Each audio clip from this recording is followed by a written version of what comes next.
1, 2.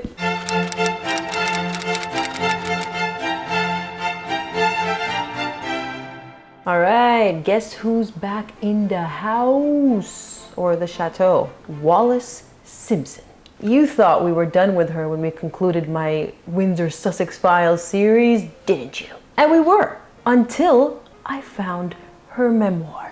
We keep hearing rumors that Meghan will be penning, or has already penned, via a ghostwriter of course, her own memoirs, presumably to use as blackmail and a cash grab, because let's face it, that's all she ever does. And seeing as Meghan and Wallis really seem to have lived parallel lives, logic would dictate, seeing as Wallis did it, there is a very high likelihood that Meghan will do it too. I mean, Wallis didn't release it until 1956, almost 20 years after she married Edward, so Meghan's got time yet. I might be in my 40s telling you all about Meghan's memoir. Who knows? God please, I hope not. But yes, here it is. The heart has its reasons. Why does that sound like such a cop-out? It's almost like, don't blame me, I was just following my heart. Published in 1956, and I believe my copy, which is digital, was released and published in 1956, so it's an OG, and ghostwritten by Charles Murphy, who not only was the same ghostwriter of Edward's memoirs, but who was a man who deeply despised Wallis. This is something we went through rather, in the Sussex-Windsor Files a few months ago, so check it out if you haven't already. But the guy hated her. Really good writer though. Initially, I just got this book because I like to read and, well, I'm fascinated by royalty and history, and it was right down my alley. Especially seeing as I've read Trader King this year, because I thought, you know, there are always two sides to a story. Trader King was very factual, of course, but it wouldn't hurt to hear Wallis's side. And then, of course, the mind of the content creator kicks in, and you, rather than being able to simply enjoy reading a book for the sake of it, you start seeing ideas. And here we are.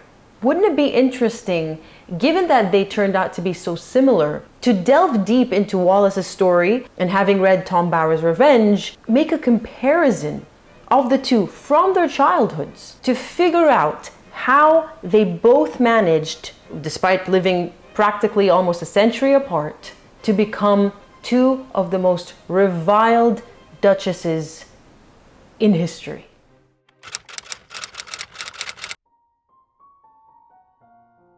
It's a well-known fact that loving, stable childhoods produce stable, well-adjusted human beings. Or adults, I should say, because children are human. Captain Obvious. Now, we already know that Wallis and Meghan do have quite a bit in common. I've listed excuse you. If you want to have kind of a summary of their similarities and differences, you can watch part 5 of my Sussex-Windsor Files series, but it's undeniable. They're not carbon copies. As I said, they do have their differences. For instance, Wallis was the epitome of style, having been voted numerous times one of the best dressed women in the world. Meanwhile, Meghan is... No. Let's not go there. But the differences aside, given how their lives have played out in a very similar fashion, I wasn't at all surprised to notice the striking similarities in their upbringing, despite having lived in two entirely different worlds, really. And as I said, almost a century apart. Like Meghan, whom we know through Tom Bower's Revenge, lived in a single-parent household for basically her entire childhood because her parents divorced when she was very young. Wallis also grew up in a single-parent home, although in Wallis's case, it is a bit more tragic because her father actually died quite young, in his mid to late 20s, from complications due to tuberculosis when Wallis was only 5 months old. And while we're on the topic of her parents, another similarity that instantly stood out to me, despite this book being ghostwritten, I mean, at the end of the day, Wallis was feeding the information. I don't know whose idea this was, but it seems that they share that inclination to be dramatic and add all these flowery embellishments when retelling factual or fictional accounts of their background, their lives. In Meghan's case, if you've spent just a second reading the archived version of her TIG blog, then you'd know that she writes in such a sickly sweet way and has an annoying and quite frankly immature tendency to over-embellish and use flowery language that you'd expect a teenage girl would use when writing in her personal diary, as opposed to a worldly woman who was an actress in her mid-30s writing in her commercial blog. Now with Wallis, let's assume she fed this story to the ghostwriter. Because of the surname of her mother's family, which is Montague, she wrote that her parents were basically star-crossed lovers, with a story that she compared to the Capulets and Montagues of William Shakespeare's Romeo and Juliet. So it was a Warfield and Montague love story where the families didn't want them to get together because Wallis's father was sick and couldn't work and support the family. And the Montagues, her mother's family, also had the same reservations. Now, unfortunately, their fears did end up being well-founded because, as we've discussed, Wallis's father did end up dying. And so Wallis and her mother were left to be cared for, essentially, financially, by Wallis's uncle, Solomon Warfield. Now, about her father's death, before we move on, given her behavior later in life, everyone knows, if you just read Trader King or watch any documentary about Wallis, that she was all about that male attention. You could say that's a female trait. I beg to differ. I don't thrive off male attention. I certainly don't seek it. We all know that person who really seeks that male validation. And I'm not playing psychologist here. I'm just making an observation. Usually these women, if you look into their backgrounds, there was some kind of a story there with their father, being either they didn't have one or they had a really poor relationship with their father, otherwise known as daddy issues. Just thought I'd put that out there. It became very clear to me that Wallis was a very privileged and financially well-off child. The usual general belief was that she grew up poor and that she and her mother struggled. But reading her own account, unless she's lying, which valid, she could be, but according to her, she had it pretty good. For the first 4 years of her life, she grew up in her grandmother's fancy home, along with her Uncle Saul, as she called him, where all her needs, financial and emotional, were taken care of. In fact, it seemed that she was quite close to her family. However, according to Wallis, things changed really quickly when, after an appropriate mourning period, Alice, who was still a young woman, so when she married, she was 26. When Wallis was 4, she was 30. So this all happened between the ages of 26 and 30, started seeing other men. And the grandmother really disapproved of that. But things really took a nasty turn when Grandma Warfield realized that her own son, Solomon, started to fall in love with Alice too, which eventually led to Alice no longer being able to handle it and deciding to pack up and leave with her daughter. This is what Wallis had to say about that. From scattered and enigmatic remarks, I surmised that my grandmother sensed what was in the air and decided to stop it in a firm Warfield way.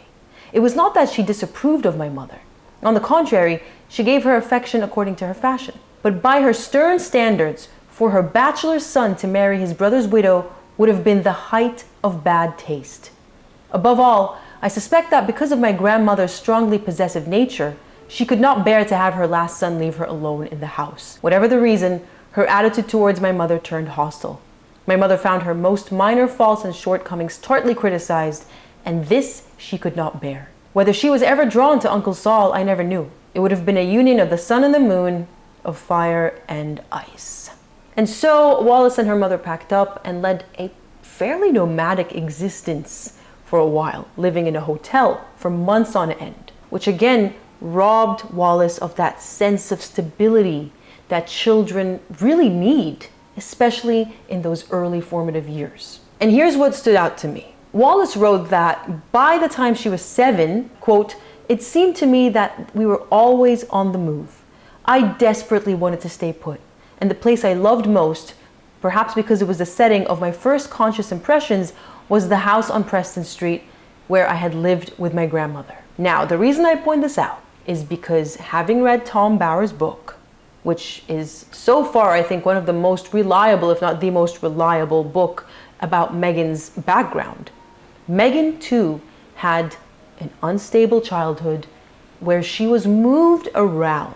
And even if they didn't live in hotels and she technically had a home with her father, eventually she started going between her mother and father. And we all know that's not exactly the greatest arrangement for a child to go through. And so again, I thought, this is a very interesting parallel here. And the similarities don't stop here. Meghan also had quite a lonely childhood. We know she didn't have siblings that were close to her age. We know that by the time she was growing up with her father, her two half-siblings were practically grown and they'd moved out. And we know that her father worked very long hours. Again, this is all in Tom Bower's book. And so Meghan was always left to be chaperoned and taken care of by her friends' parents until her father would pick her up. And if we believe Wallis's account, it looks like she had a very similar experience. She wrote this of her 4 months at the Brexton Hotel with her mother. For the first time, I came to know loneliness as loneliness can only be known in the excruciatingly sensitive perceptions of childhood. Eventually, Wallis's Aunt Bessie became aware of the situation, and she was Wallis's mother's sister, and declared it ridiculous and asked them to move in with her, which is where they lived for a time until Wallis's mother managed to secure an apartment of her own, or a house, and moved into it. Now that really stood out to me because I was like, wait, Wallis wrote about how her mother wasn't traditionally educated and she really was educated in how to be a mother and how to be a wife, but not really the type of education required for a job. And it was already hard for women in the very early 20th century to secure a job. And so I was wondering, how on earth did she afford a house? And the way that house was described, it was like 3 levels, and each level had a separate bedroom and kitchen downstairs, and it was great. A single mother could do that back then? I mean, maybe, I don't know. We all know the housing crisis right now is only getting worse and worse and worse and worse. However, the true source of the finances became clear. The house they moved into turned out to be financed by her future stepfather, a trust fund baby, as she referred to him, called Mr. Razin? I'm gonna go with Raisin. Basically, they moved into this new house, and before she knew it, Wallis was told by her mother that she was getting married to this man. Wallis initially was so against it. She broke down in tears. She would constantly fight with her mother over it. But eventually, after being convinced by her aunt and other people she loved that this was what her mother wanted and she should be happy for her, she acquiesced. And she and her stepdad actually ended up having quite a good relationship. So he was a good man, according to her, and he spoiled her. See, the thing is, another similarity with Meghan is that Wallis was quite spoiled by both her mother, way before she married this man, and Mr. Raisin. And I believe really all her family members, as I read this book 1, because the whole memoir is split into books, which are then further split into chapters. But book 1 was all about her childhood, and her cousins and her aunts, and everyone indulged her. Everyone seemed to be available for her. And that really seems familiar to the account that we can read in Tom Bower's Revenge. Wallis was so spoiled, in fact, that because she was terrible at math, which is something she shares in common with Meghan, by the way, and she really preferred English and English history and literature, upon finding out that she had to take algebra at boarding school when she was a teenager, she wrote to her mother complaining, and her mother then lied to the school and said, "Oh, Wallis used to break out in hives over the stress of math. Can she just not do it and do English history or something instead?" And the school went, "Sure." And they just pulled her out of algebra. If only I were so lucky. No, I'm kidding. I love math. By the way, I actually majored in calculus in my Master of Science degree. So it is not a true stereotype, people. Do not assume that women automatically suck at math. It's not a gender thing. I know many men who just can't wrap their head around it. It's just different brains, different strokes for different folks. Now, it wasn't all sunshine and rainbows for Wallis, as I'm sure it wasn't for Meghan as well. We all talk about how spoiled Meghan was, and she most definitely was. Her own father admits it. Everyone overindulged her, as I said. But we cannot forget the tragedy of living in a split household and the impact that that must have had on her as a child, and probably shaped the person who she is today, and may even explain why she's so destructive and chaotic. In Wallis's case, she was met with another tragedy. Now, she never really met her father, so she never went through the heartbreak of losing him, but Mr. Raisin ended up dying after less than 5 years of marriage to Wallis's mother. And this happened while Wallis was still in boarding school. She had to go back home for the funeral, and it really affected her because she did end up becoming affectionate towards him. She, I suppose, loved him.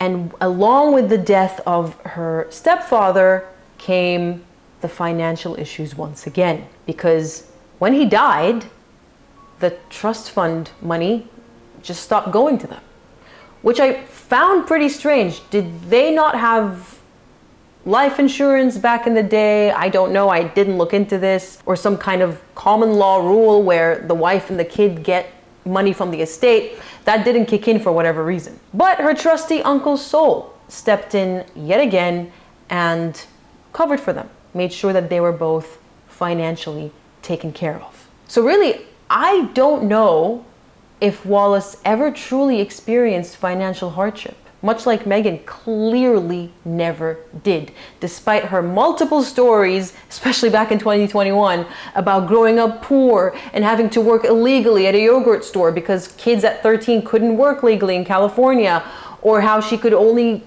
eat the $5 salad bar at Sizzler. We all know that's BS. There was also that whole broken down car story that she repeats in a rehearsed manner, just verbatim. If you look at different years, 2016, 2021, she says the exact same story, by the way. We've been through this before. But all of that turned out to be a lie.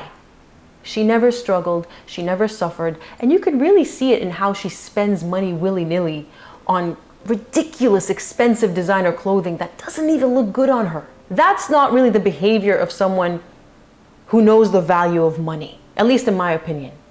People can say, oh, she's nouveau riche, and that's what nouveau riche people do. But honestly, if you come from a difficult background, then you do have this appreciation for money, at least later in life, at her age. Clearly, they never understood the true worth and value of money. And so they spent it willy-nilly. I mean, the way Wallis and Edward spent, it would make Meghan and Harry blush, really. It seems like there was always someone, usually a man, there to rescue them, swoop right in, and give them his money, which explains a lot, doesn't it?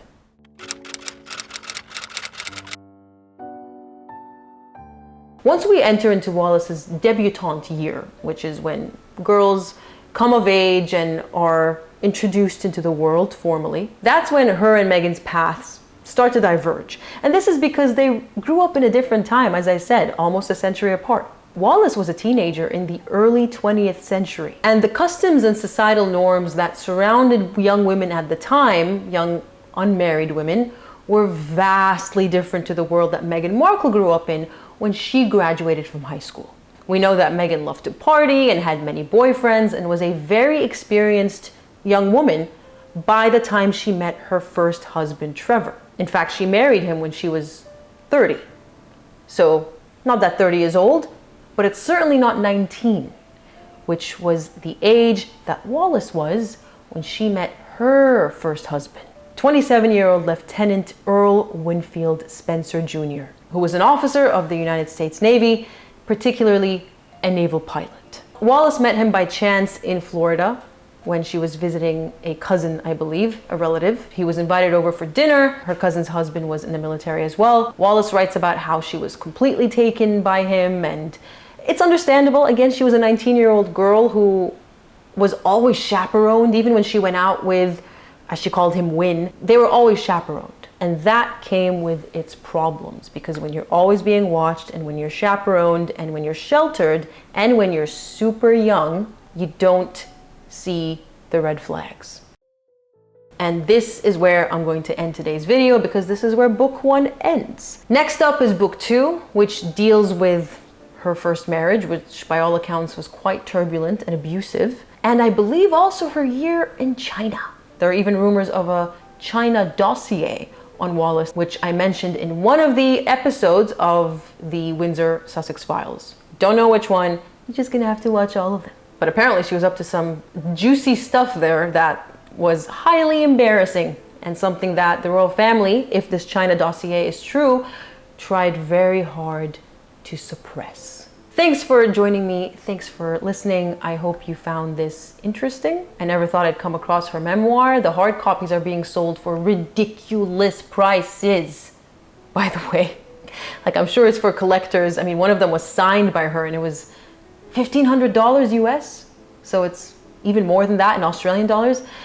No, I'm not a fan. I'm not that big of a collector, and I certainly don't have that kind of money lying around to spend willy-nilly. All right, I'm gonna end it here. Thanks so much for watching, and I will see you in the next one. Toodles.